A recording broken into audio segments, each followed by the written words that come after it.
നിങ്ങളുടെ favourite shows ഇനി ഒരിക്കലും മിസ്സാവില്ല. ഇപ്പോൾ C5 കാണും നിങ്ങളുടെ ഫേവറേറ്റ് ഷോസ് തികച്ചും സൗജന്യമായി. അമ്മയുടെ മുമ്പിൽ എത്ര മാപ്പ് പറഞ്ഞാലാ മതിയാവുക? മാപ്പ് പറഞ്ഞാൽ തീരാവുന്നതാണോ? ഞാൻ ചെയ്ത പ്രവൃത്തി കൊണ്ട് അമ്മയ്ക്കുണ്ടായ വേദന അറിയില്ല. എങ്കിലും അമ്മയോട് ക്ഷമ ചോദിക്കല്ലാതെ മറ്റു നിവൃത്തി ഒന്നുമില്ലല്ലോ. അമ്മേ, അമ്മ എന്നോട് ക്ഷമിക്കണം. അമ്മയും അമ്മയുടെ മോനെ സങ്കടപ്പെടുത്തുന്നതിന് മാപ്പ്.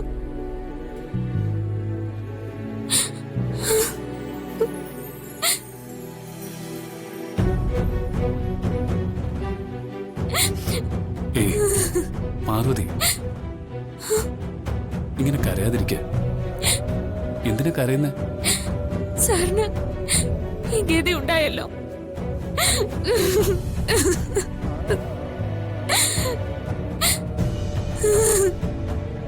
എടോ, ഇത് തന്നെ പോലെ തന്നെ ഞാനും എന്റെ ഇഷ്ടത്തോടെ തന്നെ സ്വീകരിച്ചതല്ലേ. അല്ലാതെ താൻ എന്നെ നിർബന്ധിച്ചിട്ടോ ഭീഷണിപ്പെടുത്തിയിട്ടോ ഇവിടെ എത്തിച്ചൊന്നുമല്ലല്ലോ.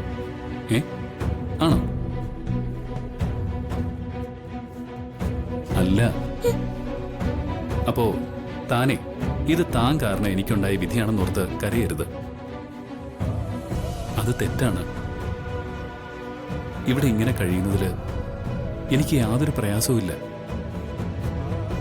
മറിച്ച് സന്തോഷം മാത്രമേ ഉള്ളൂ. ഞാനിത് ആത്മാർത്ഥമായിട്ട് തന്നെയാണ് പറയുന്നത്. എനിക്ക് സന്തോഷമുണ്ടെങ്കിൽ തീർച്ചയായിട്ടും അമ്മയ്ക്കും സന്തോഷമായിരിക്കും. അതുകൊണ്ട് അമ്മ സങ്കടപ്പെടുമെന്നുള്ള ചിന്തയും തനിക്ക് വേണ്ട. എന്നാലും സാറിന് ഇതുപോലൊരു ജീവിതമൊന്നും പരിചിതമല്ലല്ലോ. ഇതിനു മുമ്പ് ഇങ്ങനെയുള്ള ജീവിതാനുഭവം സാറിന് ഉണ്ടായിട്ടില്ലല്ലോ. എനിക്കിതൊന്നും ഒരു പുത്തരിയൊന്നുമല്ല. ഞാൻ ഈ ജീവിത സാഹചര്യത്തിൽ നിന്ന് വളർന്നു വന്നതും. അതുകൊണ്ട് എനിക്ക് ഇതിൽ പൊരുത്തപ്പെടാനൊന്നുമില്ല. പക്ഷേ സാർ എങ്ങനെ പൊരുത്തപ്പെടും? സാറിന് ഇതൊന്നും ശീലമില്ലല്ലോ. അത് ഓർക്കുമ്പോഴാ എനിക്ക്. എടോ, ലോകത്തിലുള്ള എത്രയോ പേര് ഈ സാഹചര്യങ്ങളിലൊക്കെ ജീവിക്കുന്നു. അവരും നമ്മളെ പോലെ എന്നെ പോലെ മനുഷ്യർ തന്നെയല്ലേ. അപ്പോ എനിക്കെന്തുകൊണ്ട് ഈ ഒരു അവസ്ഥയിലൂടെ ജീവിച്ചു പൊയ്ക്കൂടെ? ഇത് നമ്മുടെ ജീവിതത്തിലെ ആരണ്യകാന്ഡമാണെന്ന് കരുതി നമുക്ക് മുന്നോട്ട് പോവാം. അമ്മയും ദൈവങ്ങളും കൂടെ ഉള്ളപ്പോ നമ്മളെന്തിനു ഭയപ്പെടണം? ഇവിടെ നിന്ന് നമ്മൾ പുതിയൊരു ജീവിതം തുടങ്ങാൻ പോവാം. അത് സന്തോഷത്തോടെ വേണം തുടങ്ങേണ്ടത്. അതുകൊണ്ട് ഈ കരച്ചിലൊക്കെ നിർത്തി കണ്ണീരൊക്കെ തുടച്ച് ഒന്ന് ഹാപ്പിയായേ. ഹാപ്പി ആവടോ.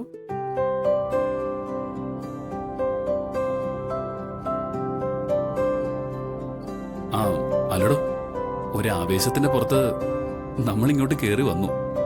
പക്ഷേ വല്ലതും കഴിക്കണ്ടേ? മാമുണ്ടേ. വിശപ്പിന് മുന്നില് ഒരു ഫിലോസഫിക്കും സ്ഥാനമില്ലല്ലോ. എന്ത് ചെയ്യും?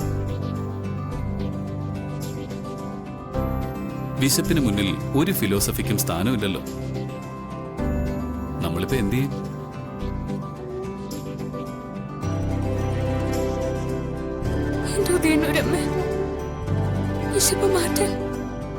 ഞാൻ എന്ത് ചെയ്യും? താൻ വിഷമിക്കണ്ടോ. വാ കീറിയ ദൈവ അന്നേക്കുള്ള അന്നവും തരുമെന്നാണല്ലോ. നമുക്ക് നോക്കാം ദൈവം എങ്ങനെയാണ് അന്നം തരുന്നതെന്ന്. ഞങ്ങളുടെ ശാന്തി മുഹൂർത്തം കഴിഞ്ഞമ്മേ. ശാന്തി മുഹൂർത്തം കഴിഞ്ഞെന്നോ? ആ കഴിഞ്ഞു. അതെങ്ങനെ കഴിയും? ശാന്തി മുഹൂർത്തത്തിന് മുഹൂർത്തമൊന്നും കുറിച്ചില്ലല്ലോ. അങ്ങനൊരു മുഹൂർത്തത്തിന് ഇനിയും നാളുകൾ കഴിയണമെന്നായിരുന്നല്ലോ. പിന്നെ പിന്നെ എങ്ങനെ നിങ്ങൾ ശാന്തി മുഹൂർത്തം നടത്തി? അതൊക്കെ പ്രഭാവതി അമ്മ നടത്തി തന്നു. 2 ദിവസം മുമ്പ് ശാന്തി മുഹൂർത്തം നടക്കുകയും ചെയ്തു. ഇപ്പൊ ഞാനും വിപിൻ സാറും ഒരുമിച്ചാ കഴിയുന്നെ. അത് അങ്ങനെ ശാന്തി മുഹൂർത്തം നടത്തിയ പാർവതി പാർവതി അവിടെ ഇല്ലേ? എല്ലാവരും ഇവിടെ ഉണ്ട്. നീ അവൾക്കൊന്ന് ഫോൺ കൊടുത്തേ. ഇവിടെ ഇല്ലാത്ത അവൾക്ക് ഞാൻ എങ്ങനെയാ ഫോൺ കൊടുക്കുന്നത്? പല്ലവി, നീ അവൾക്കൊന്ന് ഫോൺ കൊടുക്ക്. അമ്മേ, ചേച്ചി ഇപ്പൊ അടുത്തില്ല. അമ്മ ചേച്ചിയുടെ ഫോണിലേക്ക് തന്നെ വിളിച്ചാ മതി. പിന്നെ അമ്മേ, ഒരു കാര്യം പറയാൻ മറന്നു. എന്താ? ഞങ്ങളുടെ ആദ്യരാത്രിയുടെ അന്ന് ഇവിടെ ഈ വീടിനകത്തൊരു പാമ്പ് വന്നു. എന്നിട്ട് വിനേട്ടനതിനെ അടിച്ചു. നല്ല അടിയായിരുന്നു. പാമ്പ് ചത്തൂന്ന് തന്നെയാ കരുതിയത്. പക്ഷെ അതിന്റെ ഉയിര് പിഴച്ചു.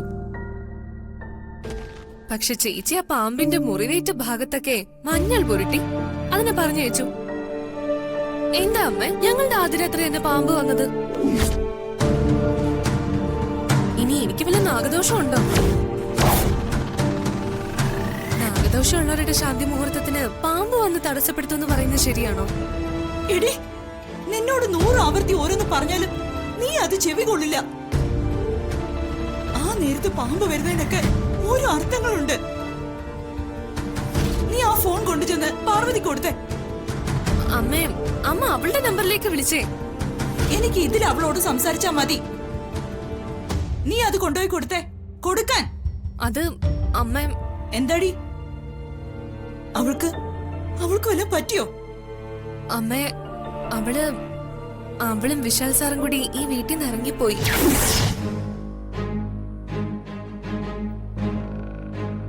ഇറങ്ങിപ്പോയോ? എവിടേക്ക്? അത്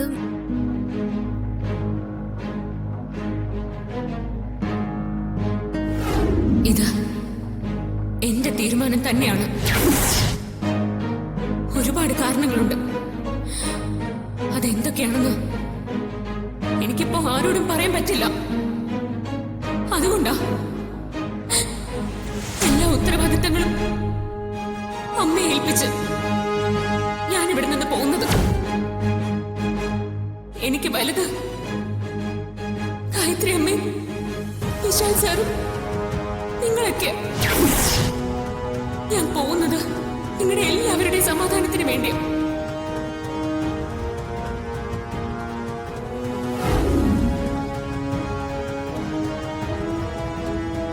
അവള് സ്വയം ഇവിടെ നിന്ന് ഇറങ്ങി പോകുമ്പോ ഞങ്ങൾ എന്ത് ചെയ്യാനാ അമ്മ? പോട്ടെ, പോയി അവളുടെ ഇഷ്ടം പോലെ ജീവിക്കട്ടെ. അല്ല പിന്നെ. വേണ്ട, നീ ഇനി ഒന്നും പറയണ്ട. എനിക്കൊന്ന് കേൾക്കും വേണ്ട. ഇതെല്ലാം നീ ഒരാള് കാരണം. ഞാൻ എന്ത് ചെയ്തു? വേണ്ട, എനിക്കൊന്ന് കേൾക്കണ്ടെന്ന് ഞാൻ പറഞ്ഞില്ലേ?